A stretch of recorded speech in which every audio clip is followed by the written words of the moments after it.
Quran mulai surat Al-Fatihah sampai surat An-Nas. Beberapa bulan yang lalu para hadirin ada tamu dari Ukraina ke tempat kami, ke masjid kami di depan rumah.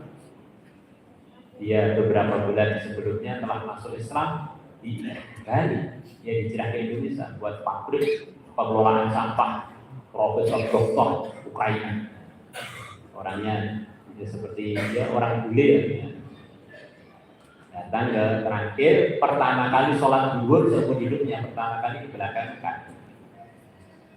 Pas itu ngobrol-ngobrol kalau tidur, saya mesti bertanya, kamu kok tertarik dengan Islam itu ceritanya bagaimana? Ceritanya kami ini dari warga taat agama Nasrani. Ketika saya hijrah ke Indonesia, kok lihat orang-orang Islam di Indonesia kok sepertinya hidupnya lebih tenang dari kami. Kami itu kalau pusing minum khamr baru hilang. Jadi kok orang Indonesia sepertinya nggak begitu itu. Mungkin pas ketemu orang-orang Islam yang lumayan baik gitu, masya Allah. Walaupun di Bali, akhirnya tertarik untuk beli Quran terjemah yang pakai bahasa Ukraina. Akhirnya dalam masa 8 bulanan dia cerita mengkatakan terjemah Quran 2 kali berhari. Memang orangnya bukan baca, profesor bukan baca, ini masih muda, belum ada 50 tahun. Baca, kok isinya nasihat-nasihat dari Tuhan. Ini mesti firman Tuhan.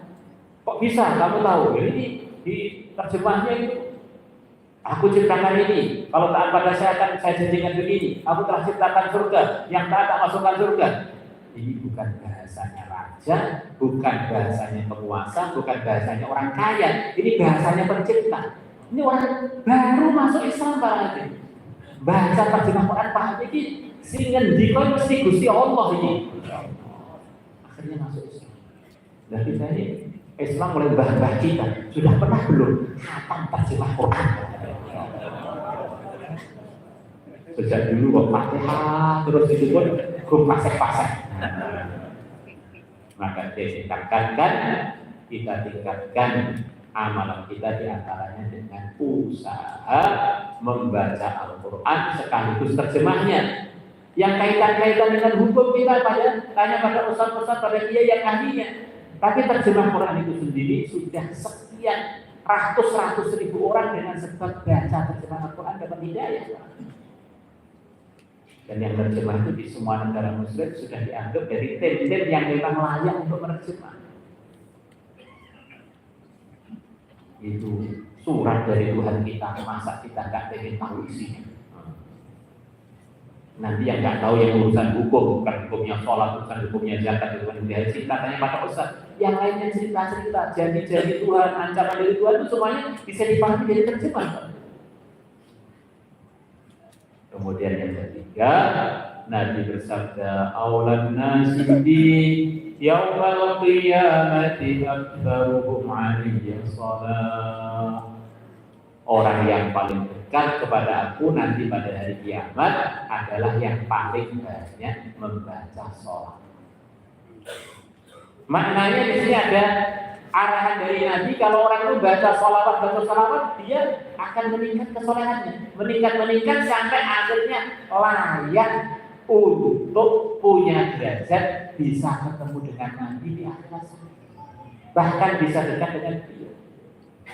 Dijaga akidahnya, diperbaiki sholatnya, diperbanyak baca Qur'annya, diperbanyak sholawat.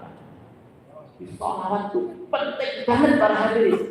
Selepas iman yang terpenting adalah sholat. Sholat itu kalau nggak ada sholawatannya nggak sah. Nabi bersabda, siapa laki-laki yang nggak hadir Jumatan 3 kali berturut-turut tanpa uzur, Allah akan tutup hatinya. Akhirnya nggak bisa membedakan antara hak dan batil. Itu Jumatan tuh khutbahnya kalau nggak ada sholawatnya nggak sah. Sholatnya begitu juga. Sholawat itu luar biasa. Ada orang cuak pakai doa, lupa baca sholawat, doanya gantung, nggak bisa naik. Maka disampaikan berbagai macam amal kebaikan, jangan lupa amal kebaikan yang penting banget tadi yang telah disebutkan. Insyaallah semuanya ya.